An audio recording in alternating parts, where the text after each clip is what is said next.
Alright,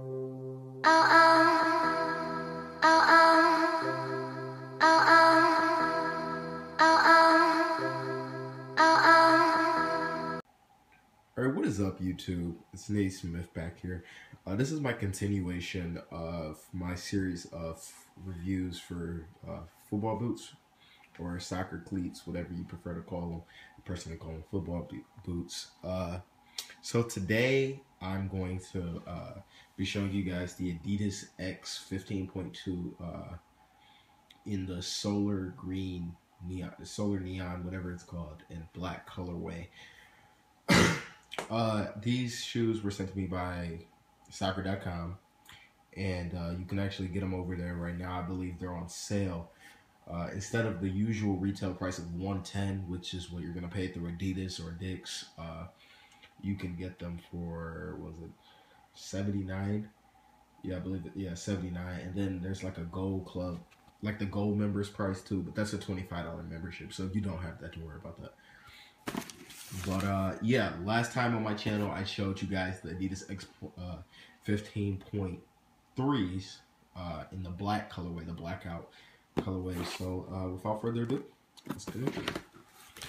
Alright, so inside the box, all you're gonna get is the shoes. No bag that you're gonna be accustomed to getting with the higher end.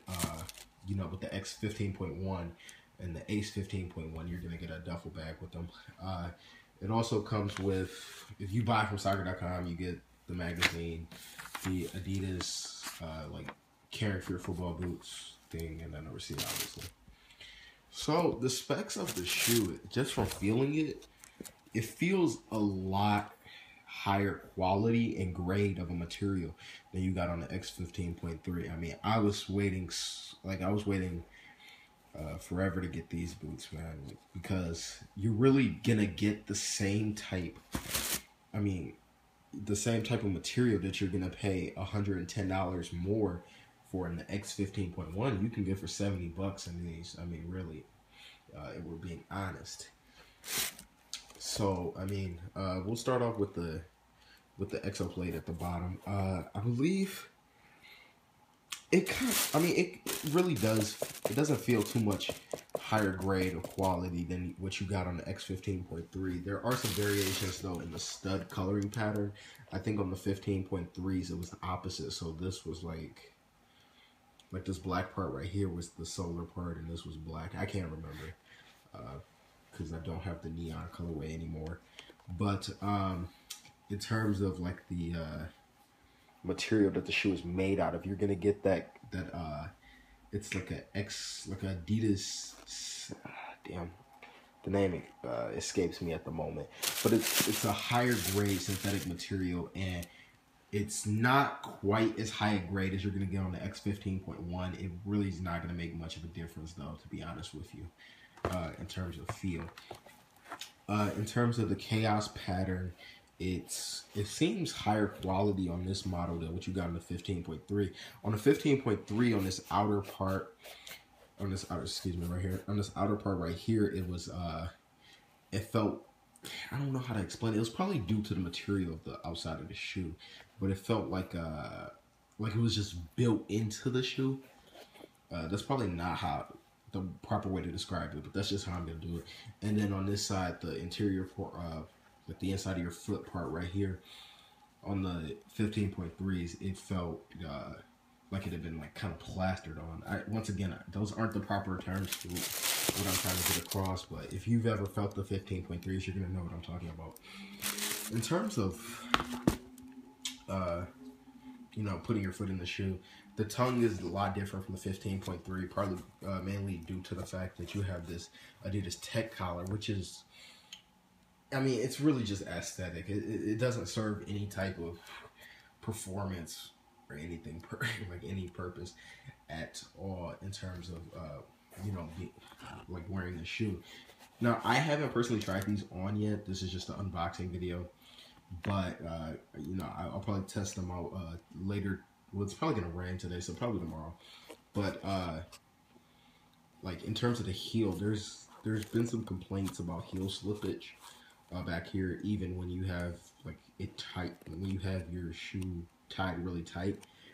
So if that's something that can make or break your experience, you definitely might want to try them on in store before you purchase them. Once again, I haven't tried them on. I'm also waiting on some like higher socks to come in, that I would actually be playing football or soccer in. And so in that's pretty much that with the tech collar.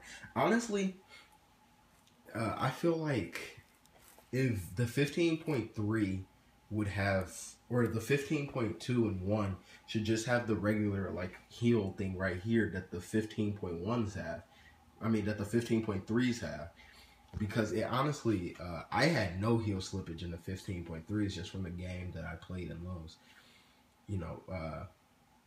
They were obviously not as high a grade as material as these are.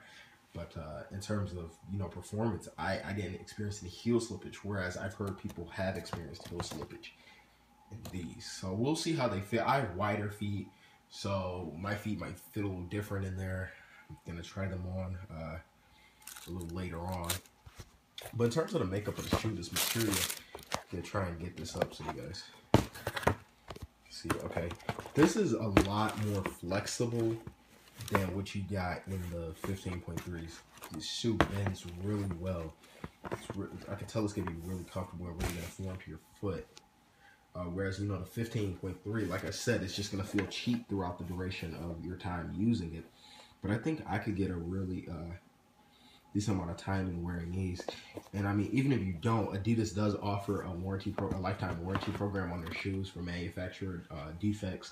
So if your shoe starts to rip, which I have heard some people that have this shoe have experienced, you'll obviously be able to just call Adidas, get a label, print it, and ship that back to them while with only having to pay for the shipping. Shoestrings were another thing that is different on this model is the shoestrings, because the shoestrings on the 15.3s were so bulky and so thick. I mean, they were like basketball shoestrings, and I don't like that. I didn't want to have to buy replacement laces. So honestly, the $10 difference that I ended up paying for these shoes as opposed to the 15.3s, I mean, that was a good trade-off there, because you're getting a lot higher grade quality.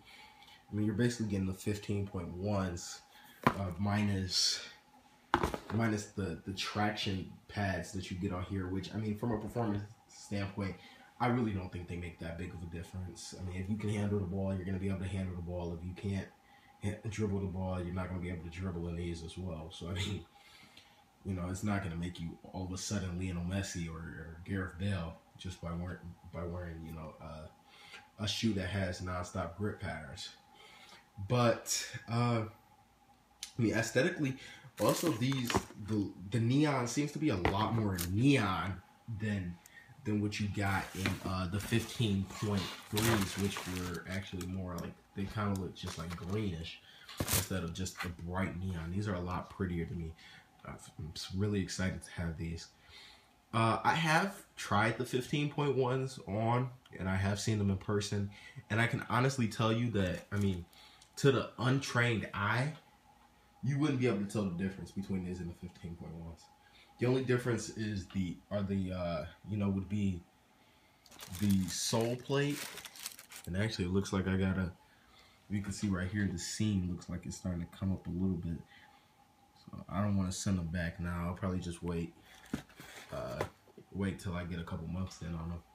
But yeah, and then the plate at the bottom, I mean, that's really the only difference between the two shoes are. So if you have $70 or $80 to spend on a football boot, you're looking for a football boot that's a takedown model, but it's still going to be high quality, or just a high quality boot in general, these are definitely a good option. I also would recommend checking out the Nike Veloce 2s, as well as the Nike Genio 5s, which are a little bit outside of that price range, but you can sometimes get an older version of that shoe, for a lower price range. It's still going to be good quality material. So that's my review of the Adidas X 15.2s, or at least my unboxing. Probably in a couple weeks I'll have you know, how they performed review, or depends. Whenever I can get a competitive game in on these. So yeah, thanks for tuning in, and like, comment, subscribe. I'm Nate Smith, and I'm out. Thanks.